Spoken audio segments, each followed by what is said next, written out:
तो कोई भी इस तरह का घटिया इंसान उसकी किरदार पर बात नहीं कर सकता, और वो मेरी रेड लाइन है, वो मेरी गैरत है। मोमना इकबाल है, मेरी इज्जत है, और मैं उसको एक इज्जत के रिश्ते में ले चुका हूँ। तो मेरी रेड लाइन को अगर क्रॉस किया गया तो आपकी जो रेड लाइन के हमें दिए हुए सबूत हैं आपके ही खिलाफ, तो हम फिर उनसे गुरेज नहीं करेंगे, फिर हम आपको हर तरीके से इस मीडिया के सामने ही आपको जलील करेंगे।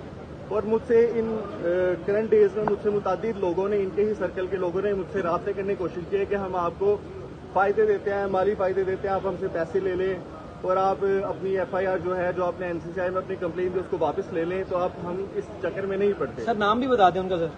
सर वो नामालूम लोग हैं, हमें उनके नाम का नहीं पता, वो इनके सर्कल के ही लोग हैं। पे खड़े हुए हैं। ये बेसिकली मोमना इकबाल केस के हवाले से थोड़ी सी डिटेल में बात करना चाहूँगा, लेकिन इनका जो तारुफ है वो ये है कि ही इज़ निकाफाइड और इन्होंने मोमना इकबाल से निकाह कर चुके हैं और मोमना इकबाल इनकी अब बीवी हैं। और आज हम अदालत में पेश हुए बरगुल साहिबा की, मिसेस जस्टिस, और उसमें हमने बेल अप्लाई की थी, प्रोटेक्टिव बेल। बेसिकली उस FIR में जो कि भवाना में रजिस्टर्ड हुई थी, जो साकिब साहब हैं, साकिब चद्दड़ साहब, जो इस केस में मरकज़ी मुलजिम हैं, उन्होंने इनको ब्लैकमेल करने के लिए, क्योंकि ये शादी करना चाहते थे मोमना से, उनके ख़िलाफ़ ये एप्लीकेशन बेसिकली फ़ाइल की, फिर FIR रजिस्टर्ड करवाई हमज़ा के ख़िलाफ़। और लेकिन उस FIR में एक टेलीफोन नंबर दिया गया था, इनको नॉमिनेट नहीं किया गया था। और जो FIR है वो साकिब की बेसिकली जो कज़न है उसकी मुद्दत में ये FIR थी, और जिसमें उन्होंने कहा, जो कंटेंट है उस FIR का, कि जी मेरे कज़न साकिब चद्दड़ को एक एनोनिमस कॉल आई है और इस नंबर से कॉल आई है और उन्होंने मेरे कज़न साकिब को जान से मारने की धमकियां दी हैं, और उस नंबर को बेसिकली नॉमिनेट किया गया, उसमें नामज़द किया गया, बताया गया इस नंबर से कॉल आई थी। लेकिन एक्चुअली जो हक़ाइक़ पे मबनी गुफ्तगू है जो मैं आपके सामने रखूँगा, उसमें हमज़ा बेसिकली वो जो मोबाइल नंबर था जो बताया गया वो इसके नाम पे रजिस्टर्ड नहीं है, बल्कि इसके भाई के नाम पे रजिस्टर्ड है।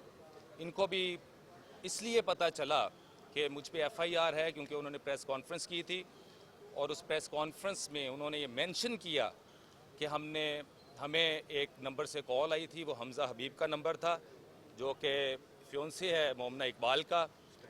उस टाइम था, फियोंसी अब इनका निकाह हो चुका है। तो इसलिए हमारे जब नॉलेज में आई ये बात कि जी हमज़ा हबीब पे उन्होंने एक FIR रजिस्टर्ड करवाई है, तो हमने अपनी प्रोटेक्टिव बेल करवाई।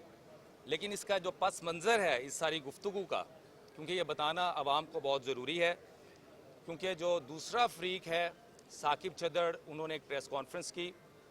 उस प्रेस कॉन्फ्रेंस में उन्होंने अपना मौक़िफ़ पेश किया जो कि बेबुनियाद मनगढ़ंत मौक़िफ़ था, फैब्रिकेटेड स्टोरी थी जो मीडिया को बताई, और ऐसे ऐसे इल्ज़ामात लगाए मोमना पे जिनका हकीकत से कोई ताल्लुक़ नहीं था।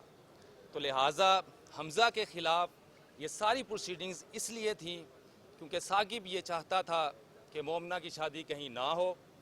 इससे पहले भी एक ऐसा मामला जो आपके सामने रखूँगा, उसके पस मंज़र में भी जाऊँगा, उसके हक़ाइक़ भी आपको बताऊँगा, और जो मुनाफ़क़त है और जो झूठ है और जो फैब्रिकेटेड स्टोरी है जो नरेट की गई है और जो किरदार कुशी की गई है, ना सिर्फ मोमिना की बल्कि उसकी सगी बहन रिमशा जो यहाँ पे मौजूद हैं, बहुत ही अच्छी लॉयर है, बाकिरदार लॉयर हैं, इनकी एक क्रेडिबिलिटी है, प्रैक्टिसिंग है, इनके ऊपर भी ऐसे इल्ज़ामात लगा दिए गए उस प्रेस कॉन्फ्रेंस में जिसका कोई सर पाँव नहीं था।